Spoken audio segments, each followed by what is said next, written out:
نبی پاک صلی اللہ علیہ وسلم نے فرمایا کہ لا تکثروا الکلام بغیر ذکر اللہ، لا تکثروا الکلام بغیر ذکر اللہ، تمہاری گفتگو لمبی نہیں ہونی چاہیے جس میں اللہ کا ذکر ہی نہ ہو، اللہ کی یاد کے بغیر لمبی لمبی گفتگویں نہ کیا کرو، اس لیے کہ اگر لمبی لمبی گفتگو کرو گے ان کثرت الکلام بغیر ذکر اللہ، بے شک جو کلام کی کثرت ہے اللہ کے ذکر کے بغیر، قسوۃ للقلب، یہ دل کی سختی کا باعث، لمبی لمبی جو گپ شپ ہوتی ہے اس سے دل سخت ہو جاتے ہیں، دل کٹھور ہو جاتا ہے۔ ایون کوئی تقریر کرتا ہے اس میں اللہ کا ذکر ہی کوئی نہ، کوئی اللہ کی بات، نہ کہ اللہ کے رسول صلی اللہ علیہ وسلم کی بات، آپ کرتے رہیں، گپ کرتے رہیں، گپے مارتے رہیں، اللہ اور اس کے رسول صلی اللہ علیہ وسلم کا کہیں تذکرہ نہیں ہے، تو اس کا نتیجہ یہ ہوگا کہ دل سخت ہو جائے۔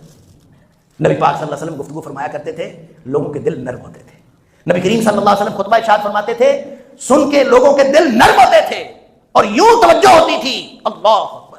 صحابہ کرام کہتے ہیں کہ ہم نبی پاک صلی اللہ علیہ وسلم کی گفتگو آپ کے خطبے کے دوران اتنی توجہ سے سنتے تھے اور اس طرح سے بے حس و حرکت میں بیٹھے ہوئے ہوتے تھے کہ جیسے ہمارے سروں کے اوپر پرندے بیٹھے ہوئے ہوں اور ہم ذرا سے ہلے تو پرندے اڑ جائیں، اس قدر توجہ ہوتی تھی۔ کیوں؟ اثر ڈائریکٹ دل کے اوپر ہو رہا ہوتا تھا، تعلق ڈائریکٹ دل کے ساتھ ہوتا تھا۔ اگر دل کے ساتھ تعلق نہیں ہے تو نہ گفتگو کا فائدہ ہے، نہ عمل کا فائدہ ہے، نہ کسی طریقہ تربیت کا فائدہ ہے، نہ کسی علم کا فائدہ ہے۔ اللہ اکبر۔ رومی نے کہا تھا کہ علم را بر تن زنے مارے ببد، علم را بر دل زنے یارے ببد۔ ایک علم وہ ہے جس کی چوٹ جسم پر پڑتی ہے، ایک علم وہ ہے جس کی چوٹ دل پر پڑتی ہے۔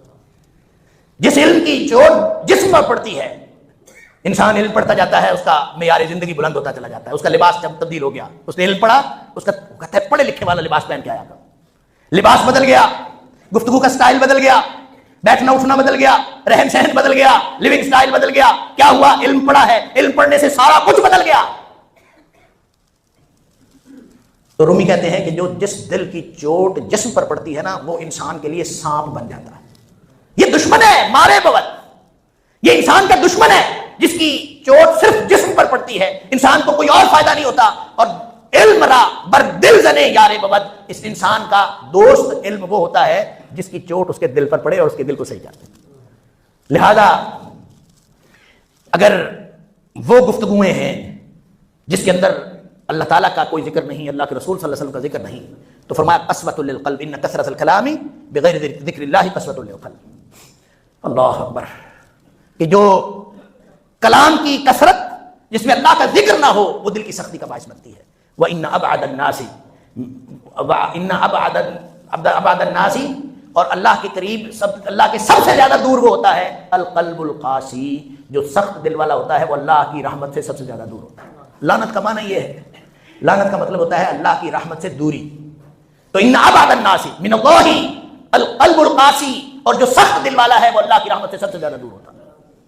لہذا میں اپنے عزیزوں سے کہا کرتا ہوں کہ گپ شپ پہ بیٹھے بھی نا، ضرورت پڑ جاتی ہے، دوست آتے ہیں، آپ کہیں جاتے ہیں، گپ شپ کی ضرورت پڑتی ہے، کہیں آپ ریلیکس ماحول میں بیٹھتے ہیں، اپنے رشتہ داروں میں، بہن بھائیوں میں بیٹھتے ہیں، تو بیٹھنا پڑتا ہے۔ بعض اوقات انسان ریلیکس ہو کے گپ شپ کے لیے بیٹھتا ہے، بیٹھو، لیکن اس گپ شپ کو، اس گفتگو کو اللہ کے ذکر کے بغیر نہ رہنے دو، اس میں اللہ کا ذکر لاؤ، اس میں اللہ کے رسول صلی اللہ علیہ وسلم کا ذکر لاؤ۔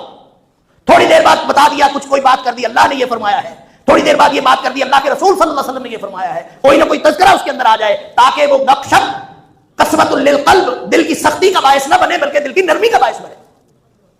اور اگر نہیں بھی کوئی آیت سنائی جاتی اور نہیں بھی کوئی حدیث سنائی جاتی، نہیں اس کا ترجمہ سنایا جاتا، تو کم از کم اللہ اکبر ہی زبان سے کہہ دیں، سبحان اللہ ہی کہہ دیں، الحمدللہ ہی کہہ دیں، تھوڑی تھوڑی دیر بعد اللہ کا ذکر کرتے رہیں تاکہ وہ گپ شپ جو ہے وہ بغیر ذکر اللہ نہ رہے بلکہ وہ اللہ کے ذکر کے ساتھ ہو جائے اور اس کے جو برے اثرات ہیں وہ آپ کے اوپر نہ پڑے۔